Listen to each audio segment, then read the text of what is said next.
ওর sediment আসে।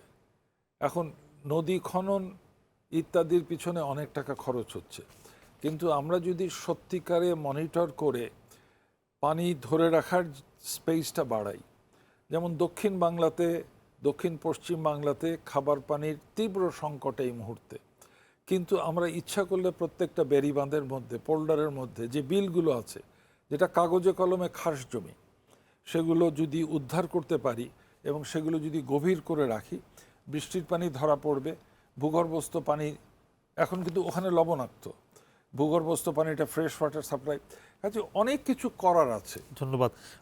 একজন নিশাদ, আবারও আসবো আপনার কাছে। একটু দক্ষিণাঞ্চলের কথা হচ্ছিল, আপনিও দক্ষিণাঞ্চলের কথাগুলো বলছিলেন, একটু শুনবো আপনার কাছ থেকে কি অবস্থা সেখানকার পানি ব্যবস্থাপনার, বা কোন ধরনের সংকটগুলো সেখানে তীব্র।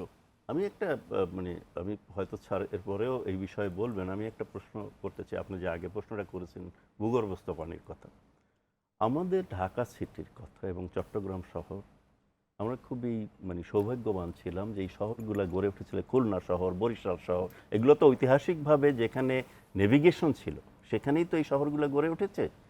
তো আমি এই প্রশ্নটা তুলছি, স্যার হয়তো পরে বলবেন, এই ভূগর্ভস্থের পানি কি আমরা চাপ কমাতে পারতাম না? আপনি ধরুন যে ঢাকার বুড়িগঙ্গা, শীতলক্ষ্যায় যে দূষিত হয়েছে, এই দূষিত হওয়ার পরে আমরা এক ধরনের শিল্পায়ন করেছি।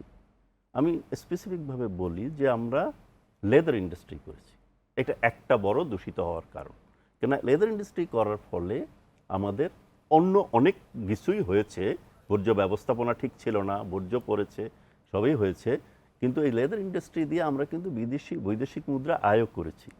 এখন এই বিজনেসে কিন্তু আমরা সবসময় প্রফিট দেখি, নগদ প্রফিট কি হলো, কিন্তু আমার কাছে মনে হয়েছে একজন অর্থনীতির ছাত্র হিসেবে যে আমরা যে এই ডিরেক্ট প্রফিট দেখছি, এই প্রফিটের পিছনে আমাদের লস কি হচ্ছে।